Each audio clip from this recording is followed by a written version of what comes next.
নমস্কার বন্ধুরা, ইয়োর কিচেনে আপনাদের সবাইকে স্বাগত। আজ আবার চলে এসেছি আরও একটি নতুন রেসিপি নিয়ে। আমার আজকের recipe egg chicken fried rice. তবে চলুন দেখে নেওয়া যাক রান্নাটা। আমি নিয়ে নিয়েছি দেরাদুন রাইস। এবার এটাকে ভালো করে জল দিয়ে ধুয়ে পরিষ্কার করে নেব। চাল ধুয়ে পরিষ্কার করে নিয়েছি।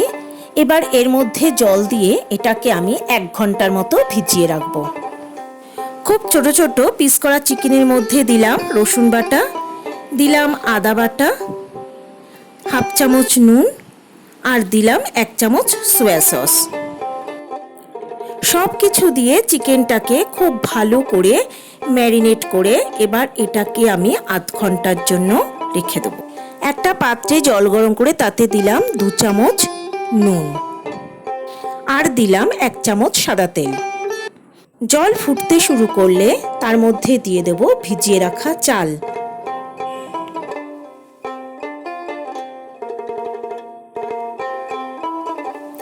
একটু নেড়ে দিয়ে এবার এটাকে আমি ঢাকনা দিয়ে রান্না হতে দেব।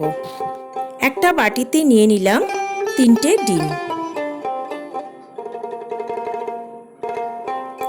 এর মধ্যে দিয়ে দিলাম সামান্য নুন আর একটু গোলমরিচের গুঁড়ো। সব কিছুকে খুব ভালো করে আমি ডিমের সঙ্গে ফেটিয়ে নেব। কড়াই দিয়ে দিলাম সাদা তেল। এবার এই তেলটাকে একটু গরম করে এর মধ্যে দিয়ে দেব ফেটিয়ে রাখা ডিম। ডিমটাকে খুব ভালো করে একটু ভেজে নেব আর এগুলোকে আমি ডিমের ভুজিয়া বানিয়ে নেব। ডিম ভাজা হয়ে গেছে। এবার এগুলোকে আমি কড়া থেকে তুলে নেব। এই কড়াতে দিয়ে দিলাম আমি সাদা তেল। তেল গরম করে তার মধ্যে দিয়ে দিলাম চিকেনের পিসগুলো। এটাকে বেশ ভালো করে একটু ব্রাউন কালার করে আমি ভেজে নিলাম।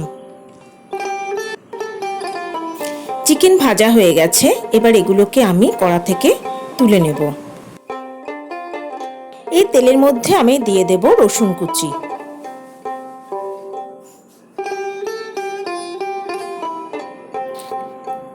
রসুনটাকে তেলের মধ্যে একটু ভালো করে নেড়ে নেব 30 সেকেন্ডের মতো। এটার কালার আমি চেঞ্জ করব না। এবার এর মধ্যে দিয়ে দেব কুচিয়ে রাখা পেঁয়াজ। পেঁয়াজগুলো দিয়ে হাই ফ্লেমে পেঁয়াজটাকে আমি একটু ভেজে নেব, কিন্তু এরও কালার চেঞ্জ করব না। এবার এর মধ্যে দিয়ে দেব তৈরি করে রাখা ভাতটা। এবার এর মধ্যে দিয়ে দেব সয়া সস আর দিয়ে দেব ভেজে রাখা চিকেন আর ডিমটা।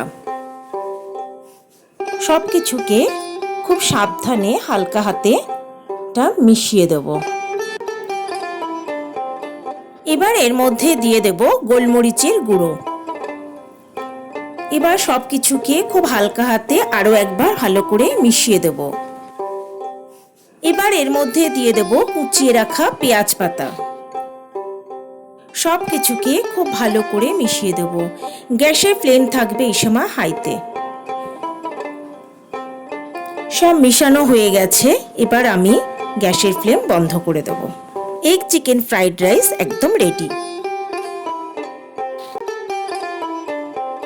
রান্নাটা ভালো লাগলে বন্ধুদের কাছে লাইক, কমেন্ট ও শেয়ার করার অনুরোধ রইল। বিদায় নেবার আগে আমার চ্যানেলটা সাবস্ক্রাইব করারও অনুরোধ রইল বন্ধুদের কাছে। তবে বিদায় বন্ধুরা, নমস্কার।